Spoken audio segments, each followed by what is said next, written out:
नमस्कार, future express में आप सभी का स्वागत है। मैं हूं वीरेंद्र कुमार और इंडस्ट्रीज पे निफ्टी बैंक पर आपकी क्या अप्रोच होनी चाहिए। बड़े ही एक क्रिटिकल फेज की तरफ बढ़ रहे हैं हम, second half of Friday.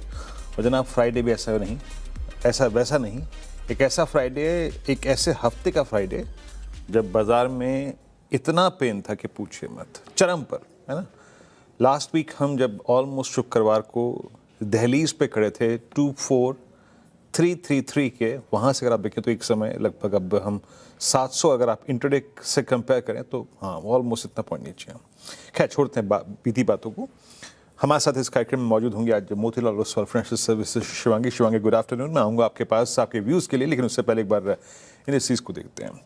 Nifty is eight 23691, slightly मतलब 100 पॉइंट अबव निफ्टी का जो डील था उससे।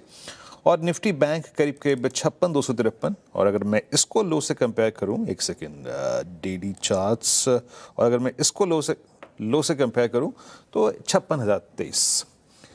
दोनों ही इंडस्ट्रीज ने बड़ा एक क्रिटिकल लेवल छुआ। देखिए मैंने आपको सुबह एक बात कही थी कि विद क्रूड एट 100, 101, 102 जो रात को हमने ट्रैजेक्टरी देखी, यूएस का कोलैप्स, यूएस की बॉन्ड यील्ड 4.7 पे, उसके बाद इन्फोसिस ने जले पे नमक छिड़क दिया। हालांकि गैप डाउन हुआ उसमें काफ़ी सब्सटेंशियल। आपको एक अगर इस एनवायरनमेंट में शॉर्ट करना है तो तर्कसंगत शॉर्ट करना पड़ेगा। ये क्लियरली मैंने कहा था और ये बात कही थी कि मिले तो ठीक है, अदरवाइज लीव इट, बट तर्कसंगत शॉर्ट।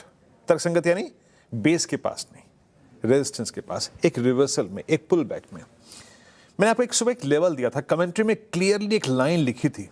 जरा वो लाइन लिखेगा जरा, 645 वाली लाइन, मेरे ख्याल से चौथी या पांचवी लाइन थी वो स्ट्रेटेजी में, कि the most critical level post opening will be that 23645।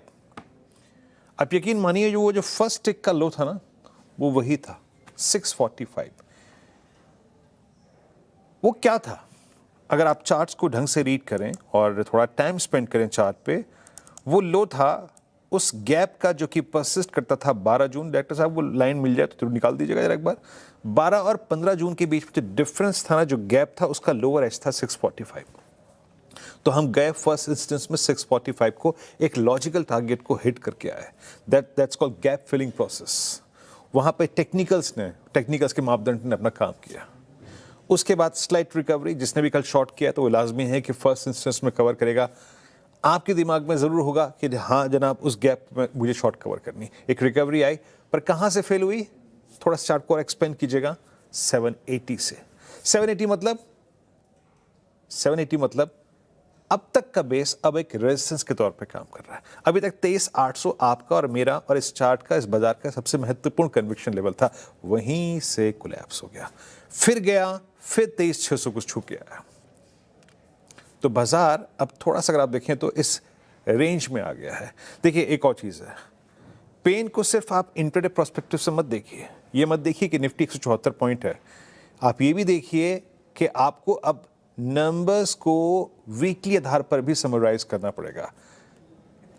अगर आपको इसको वीकली चार्ट्स पे कन्वर्ट करें और अगर आप इस वीकली कैंडल को रीड करें तो आपका लगभग हाई था 24,220। आप वहां से अगर आप देखें तो अप्रॉक्सीमेटली 3, 4, 520 पॉइंट नीचे ट्रेड कर रहे हैं। तो आपका शॉर्ट पे एक तर्कसंगत स्टॉप लॉस भी होना चाहिए, और आप जब शॉर्ट करें तो एक तर्कसंगत विचार भी होना चाहिए।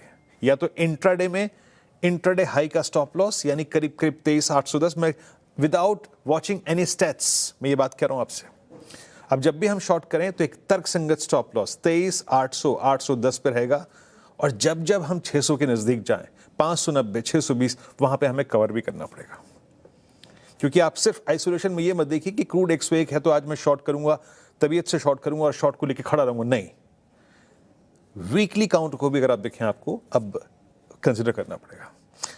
स्टैट्स लेके आइए, अब स्टैट्स क्या कह रहे हैं, और कॉल राइटिंग और पुट राइटिंग कैसे। देखिए पुट राइटर्स हमेशा आते हैं बाजार में, उनकी उपस्थिति रहती है। इस 2 दिन के अगर आप देखें तो टाइम में थोड़ा सा टाइम वैल्यू खाने के लिए 600 पे पुट राइटिंग है, जहां पे आज का इंटरव्यू लो है, वहां पे करीब 73 लाख पुट बिकी है। 1.25 लाख का आउटस्टैंडिंग हुआ है, 1.25 करोड़ का, माफ कीजिएगा। और 23,700 पे करीब 1,15,00,000 और 23,800 पे करीब 77 लाख, यानी सिंपली दैट 780, 750, 800 एक टफ रेजिस्टेंस के तौर पे काम करेगा। and 23,600 and 23600 will act as a weak support. क्योंकि टेक्निकली अगर आप देखें ना, टेक्निकली अगर आप देखें, ठीक है हम इंट्राडे में एक सपोर्ट ले रहे हैं, बट लॉजिकली 23,500 अभी भी खुला हुआ है।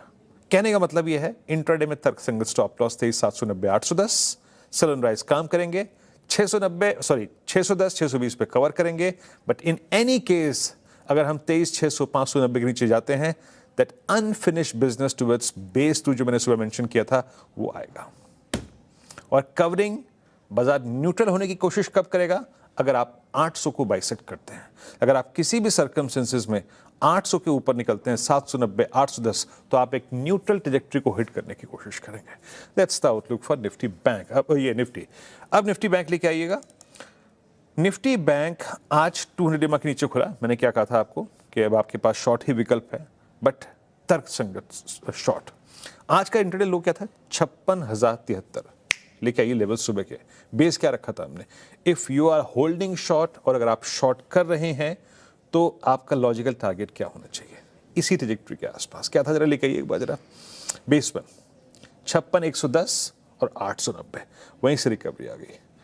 अब एक बात याद रखिएगा, यहां पे आप जाके थोड़ा सा रीड कीजिए कुछ देर के लिए, डेली को हटा लीजिए। अब आ जाइए आप वीकली पर। वीकली पर आपका 50 day exponential, 50 week exponential average करीब करीब इसी प्राइस पे आता है। तो आप किसी भी सर्कमस्टेंसेस में शॉर्ट हैं तो 56,200, 56,100, 56,000 पे जरूर कवर करें और आप इस पे न्यूट्रल हो जाएं। फर्दर इसके साथ भिड़ने की जरूरत नहीं है। Simply Shivangi, good afternoon. Shivangi, indices पे आपकी अप्रोच क्या है, कैसे रीड कर रही हैं आप, और इस बड़े सेल ऑफ के बाद इस आखिरी के 3 घंटे में करना क्या चाहिए? वेरी गुड आफ्टरनून वीरो, thank you for having me. तो हम देख रहे हैं कि मार्केट्स में आज गैप डाउन ओपनिंग के बाद हमने देखा है कि थोड़ी बहुत पुल बैक मूव देखने को मिल रही है, बट ओवरऑल इस हफ्ते में हमने काफी इंडेक्स को गिव अप करते हुए दिखा है और ग्लोबल क्यूज ऑफ कोर्स काफी डैम्पन करते हुए दिखे हैं हमारे सेंटिमेंट्स को। लगभग अगर हम इस हफ्ते को देखें तो पूरे महीने के गेन्स को हमने गिव अप किया है इस एक हफ्ते में। एंड स्लो एंड स्टेडी जो ग्रेजुअल बाइंग इमर्ज होते हुए दिख रही थी, वो अब कहीं ना कहीं एक हॉल्ट लेते हुए नजर आ रही है। हालांकि 23,700 पे एक अच्छी खासी बाइंग इंटरेस्ट इमर्ज होते हुए दिखी है वहां से, बट इम्पोर्टेंट रहेगा इंडेक्स अब अगर होल्ड करे तो इस इन लेवल्स के ऊपर होल्ड करे। 23,800 एक इम्पोर्टेंट लेवल रहेगा। अगर इसको क्रॉस करके होल्ड करता है तब जाके हम वो साइकोलॉजिकल 24,000 तक के लेवल्स तक पहुंच देंगे। सपोर्ट के तौर पे 23,600 का एक लेवल इम्पोर्टेंट रहेगा मेंटेन करने के लिए as stop loss. But overall हमें देखना है कि मंथली एक्सपायरी के वीक में है हम, तो ऑफ कोर्स वॉलेटिलिटी यहाँ पर एक्सपेक्टेड रहेगी। एंड हम एक थोड़े बहुत बाजार में जो वीकली फ्रेम है उसमें एक बेरिश कैंडल के साथ हम वीकेंड में जा रहे हैं, तो थोड़ी बहुत प्रेशर बनी रह सकती है। बट इन लेवल से अगर बाइंग रहे तो यहाँ पर हम एक्सपेक्ट कर सकते हैं कि एक पिछले नेक्स्ट 2 सेशंस में एक अच्छी रिकवरी आए एक्सपायरी तक। दूसरी ओर अगर हम बैंक निफ्टी की बात करें तो ओवरऑल हमने देखा है यहाँ पर अंडर परफॉर्मेंस देखने को मिल रहा है। एंड हालांकि जो प्राइवेट हेवी वेट बैंकिंग नाम है वो गिव अप करते हुए दिखे हैं, बट कुछ सिलेक्टिव छोटे मझोले बैंकिंग में अच्छी इंटरेस्ट दिख रही है बाइंग की। बट ओवरऑल ये पूरा सेक्टर भी प्रेशर में है। एंड 56,500 एक इम्पोर्टेंट लेवल रहेगा। इसको अगर क्रॉस करके होल्ड कर रहा है तब हम जाके 57,000 तक के लेवल्स देखेंगे, वरना सपोर्ट के लिए हमें ध्यान रखना है 56,000 का जोन, जो कि एक इम्पोर्टेंट बेस लेवल बनते हुए दिखेगा बैंक निफ्टी के लिए। जी हाँ, और एक बात याद रखिएगा, वीकेंड पे हमेशा पारी पलटती है। आज सुबह जो होर्मोज ने, आशीष ने बात कही थी वो आपको याद होगा मेरे ख्याल से, द टाको फैक्टर, है ना। एक लहर में हम चलते हैं ट्रम्प जी के साथ और उसके बाद उस लहर में वो वीकेंड पे एक टर्न ले लेते हैं और आधी जनता वहीं रह जाती है। तो उस चीज़ को ध्यान दीजिएगा। अच्छा शिवांगी, थोड़ा सा समय की कमी है, प्लीज़ जल्दी से आपके 3 ट्रेड्स। सबसे पहला पसंदीदा काउंटर मेरा यहाँ पर रहेगा बट टाइटन पर, जो कि एक बहुत रेजिलेंट स्टॉक रहा है। एंड ऐसे बाजार में हमने देखा है कि ये एक ऐसा स्टॉक है जो पूरे जुलाई सीरीज में आउट परफॉर्म करते हुए दिखा है। हमने काफी टाइम से रिया ट्रेड भी किया है, बट मंथली बेसिस पर जिस तरह से ब्रेकआउट के बाद फॉलो अप बाइंड है, ये एक स्ट्रॉन्ग काउंटर है और इसमें हम लेवल्स रिविजिट करेंगे एंड ओवरऑल नेक्स्ट जो टारगेट्स है वो लगभग 4850 के लिए हम इसमें खरीदारी के मौके ढूंढे एंड 4580 के एक स्टॉप लॉस को मेंटेन करते हुए। दूसरा पिक मेरा यहाँ पर रहेगा अडानी एनर्जी सॉल्यूशंस पर। यहाँ पर हम देख रहे हैं कि एक लोअर लेवल से एक अच्छी बाइंग देखने को मिली है। पूरी स्प्री हमने देखा है कि ये पार्टिसिपेट किया है इस काउंटर ने एंड आज कल के एक गिरावट के बाद आज वापस से एक अच्छी पुल बैक मूव है। मंथली बेसिस पर अगर हम स्ट्रक्चर देखें पिछले 4 महीनों से कंसिस्टेंटली ये high top high bottom formation बना है इस स्टॉक में एंड लगभग हम नेक्स्ट टारगेट्स जो है वो एक्सपेक्ट कर रहे हैं 1760 के लिए हम इसमें खरीदारी करें 1660 के एक स्टॉप लॉस के साथ। तीसरा पिक मेरा रहेगा लॉरस लैब्स पर जो कि अपने स्पेस में काफी एक रेजिलिएंट और पॉजिटिव स्टॉक रहा है। काफी स्ट्रॉन्ग है, सेक्टर के टेलविंड्स है पर ये one of the strongest counters है एंड मंथली बेसिस पे लगातार एक अपवर्ड स्लोपिंग चैनल को मेंटेन करते हुए नजर आया है। जो बाइंग हमने 2025 से लेके अभी तक देखा है वो कंटिन्यू होते हुए दिखा है। कोई भी छोटे डिक्लाइंस में खरीदारी कन्वर्ट हुई है। तो यहाँ पर मेरी राय रहेगी कि हम खरीदारी के मौके ढूंढे 1640 के नेक्स्ट टारगेट्स के लिए एंड 1540 के एक स्टॉप लॉस को ट्रेड करें। ओके, 3 ट्रेड्स हो गए। अब एक ब्रेक लेते हैं और ब्रेक के बाद कहीं मत जाइएगा। ब्रेक के बाद थोड़ा सा हम अर्निंग्स पे फोकस करेंगे और ब्रेक के बाद श्री रोहित नंदा ग्रुप CFO हमारे साथ सोना कोमस्टार के होंगे, बातचीत करने के लिए नंबर्स पे हाजिर होते हैं अभी।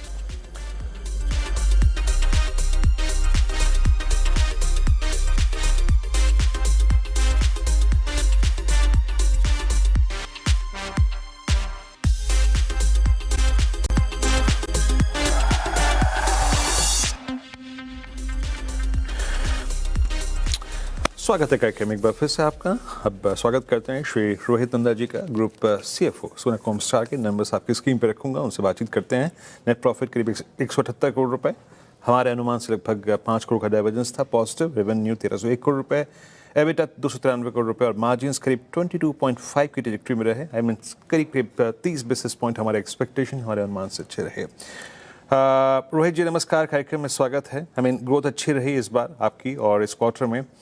मैं एक और महत्वपूर्ण पहलू की बात करूंगा क्योंकि पिछले 2 महीने से since this oil shock is going, हर आदमी, हर शख्स, हर ऑटो कंपनी से हम EV के बारे में जरूर बात कर रहे हैं। इस क्वार्टर में आपका जो BEV वर्टिकल है उसका रेवेन्यू कंट्रीब्यूशन कैसा रहा और उसकी ग्रोथ इटसेल्फ कैसी रही? इन क्वार्टरली नंबर्स में उसका इंप्रेशन क्या था, थोड़ा इसको समझाइए। नमस्कार वीरेंद्र जी, मेरे को बुलाने के लिए धन्यवाद। इस क्वार्टर में जो हमारा ग्रोथ है उसमें 50% से भी ज्यादा कंट्रीब्यूशन उस ग्रोथ में ईवी रेवेन्यू का है। अगर आप हमारा ईवी रेवेन्यू देखेंगे तो ये ऑल टाइम हाई पे है, पिछले साल के मुकाबले में दुगने से भी ज्यादा है। सो ईवी रेवेन्यू इस टाइम के ऊपर हमारी ग्रोथ में एक बहुत ही इम्पोर्टेंट रोल प्ले कर रहा है, स्पेशली इस क्वार्टर में ये पिछले साल के दुगने से भी ज्यादा है। और विद इन ईवी रेवेन्यू इस टाइम पे भारत के अंदर जो इस टाइम के ऊपर इलेक्ट्रिफिकेशन चल रही है उसका भी एक बहुत ही महत्वपूर्ण योगदान था इस क्वार्टर में। तो एक ग्रोथ काफी बड़ी वहां से आ रही है। उसके अलावा हम कुछ ईवी प्रोडक्ट चाइना में भी देते हैं, तो वो भी एक हमारे लिए one of the fastest growing segment इस क्वार्टर में प्रूव हुआ है। तो अगर आपके प्रश्न का उत्तर दूं तो इस क्वार्टर का ग्रोथ में ईवी का काफी इम्पोर्टेंट कंट्रीब्यूशन था। ओके सर, इस क्वार्टर में आपने एक एंट्री और ली robotics and physical AI vertical में, है ना। आपने अपनी जो प्रेजेंस है वो सेंसर और सॉफ्टवेयर ग्रोथ वर्टिकल में थोड़ी सी आप वाइड कर रहे हैं। ये बताएंगे कि आगे चल के मतलब by the end of this fiscal और नेक्स्ट 2 फिस्कल में इसका कंट्रीब्यूशन क्या रहेगा और इसमें मार्जिन पिक्चर क्या रहती है? देखिए, ये जो हमारा अनाउंसमेंट है, अगर आप ओवरऑल हमारा जो अर्निंग्स प्रेजेंटेशन था इसमें हमने अपने अगले 10 साल की स्ट्रेटेजी के बारे में बात की है। तो हम लोग ये बोल रहे हैं कि पिछले 10 साल में हमारी कंपनी जो है वो 10 गुना हो गई है इन टर्म्स ऑफ रेवेन्यू और हमारा टारगेट है कि हम अगले 10 साल में अपने करंट लेवल से 10 गुना रेवेन्यू अचीव करें। तो उसमें हमने उसके साथ ये अनाउंस किया कि रोबोटिक्स एंड फिजिकल AI जो है ये एक बहुत इम्पोर्टेंट रोल प्ले करेगा हमारी फ्यूचर ग्रोथ में। जैसा कि आप जानते हैं कि ये एक ऐसा सेगमेंट है जिसमें कि अभी वर्ल्ड ओवर बहुत बातचीत हो रही है और बहुत सारी कंपनीज इस पे काम कर रही हैं।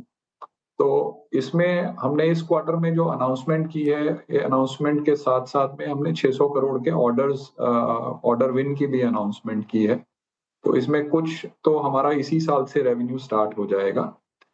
इसको कुछ गाइडेंस देना अभी उचित नहीं होगा क्योंकि ये एक नया सेक्टर है, हम वैसे भी रेवेन्यू ग्रोथ का गाइडेंस नहीं देते हैं। पर जो मार्केट अपॉर्च्युनिटी है, वो अगले 10 से 15 साल में ये सेवरल बिलियन डॉलर का मार्केट अपॉर्च्युनिटी होने वाला है।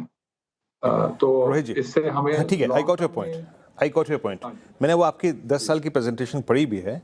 अच्छा सर, ये क्योंकि कॉस्ट प्रेशर भी काफ़ी है रोहित जी, ये करीब करीब 22.5% की जो आपकी मार्जिन ट्रेजेक्ट्री है, ये अगले 2 क्वार्टर्स में अब कॉस्ट प्रेशर तो रहेंगे ही आगे जाके, ये आप मेंटेन कर पाएंगे? किन सर्कमस्टेंसेस मेंटेन कर पाएंगे? आगे के लिए कुछ गाइडेंस देंगे आप मार्जिन्स की? तो हमारा जो इस क्वार्टर का जो एबिटा मार्जिन है वो 23.1% है और अगर हम हमारी प्रीवियस अर्निंग्स कॉल भी देखेंगे तो हमने 23 से 25% का मार्जिन रेंज दिया है एंड हमें ऐसा लगता है कि हम 23 और 25 के बीच में रह पाएंगे। ऑटोमोटिव में जब कोई भी रॉ मटेरियल प्राइसेस इंक्रीज होती हैं तो स्ट्रक्चरली कस्टमर को पास ऑन होती हैं, बट वो पास ऑन होने में एक तो लीड लैग इफेक्ट होता है जिसकी वजह से कि आपको एक टेम्परेरी मार्जिन में फॉल दिखता है। सेकेंडली इसमें एक अरिथमेटिक इम्पैक्ट भी होता है कि आप जब सेम प्राइस पास ऑन करते हैं जो कॉस्ट में इंक्रीज है तो अरिथमेटिकली भी उसको रिकम्प्यूट करने में परसेंटेज मार्जिन में ड्रॉप दिखता है, एब्सोल्यूट मार्जिन आपका सेम ही रहता है। तो जब भी इन्फ्लेशनरी प्रेशर्स होते हैं मटेरियल प्राइसेस में, ये फिनोमेना पहले भी 2023-24 के आसपास आप देखेंगे जब मटेरियल प्राइसेस काफी ज्यादा बढ़े थे तो उस टाइम पे भी आया था। पर जनरली हम लोग जो एक मार्जिन रेंज देते हैं उसी के अंदर we should be able to manage the business. Okay, चलिए रोहित जी, बहुत बहुत शुक्रिया आप इस बातचीत में आज शामिल हुए। मेरे पे समय का अभाव है, अदरवाइज थोड़ा सा बात और करते, बट मीनवाइल शायद इस चर्चा को यहीं समाप्त करते हैं। निकट भविष्य में आपसे फिर एक बार मुलाकात होगी, बात होगी, and best of luck for the next quarter sir. बहुत बहुत शुक्रिया। एक ब्रेक के बाद आज का ऑप्शन ट्रेड पिक करेंगे, हाजिर होते हैं।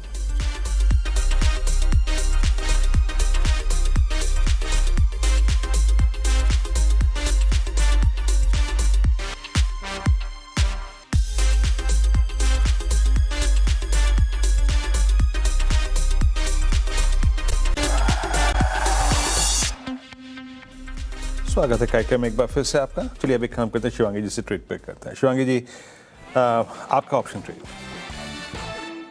ऑप्शन ट्रेड के लिए मैंने चुना है बजाज ऑटो। यहाँ पर हम देख रहे हैं कि ये स्टॉक जो है वीकली बेसिस पे पिछले 4 हफ्तों से consistently higher top higher bottom formation बना रहा है एंड जैसे हम एक्सपायरी के टुवर्ड्स चल रहे हैं, एक अच्छे रोलोवर्स के इंडिकेशन है और ओपन इंटरेस्ट भी यहाँ पर नेट काफी अच्छी तरह से इंक्रीज होते हुए नजर आए हैं। तो यहाँ पर मेरी नजर रहेगी लगभग 11,500 के कॉल ऑप्शन पर। हम ये बात करें अगस्त एक्सपायरी के कॉल ऑप्शन पर, और यहाँ पर हम 170 के स्टॉप लॉस के साथ कामकाज करें 280 तक के टारगेट्स के लिए। ओके, शुक्रिया शिवांगी आपका इस कार्यक्रम में शामिल होने के लिए और सभी स्टॉक्स से बैठने के लिए, and have a nice weekend Shivangi. एक ब्रेक, अगली मुलाकात 2 बजे का माइक कर दें, तब तक के लिए नमस्कार।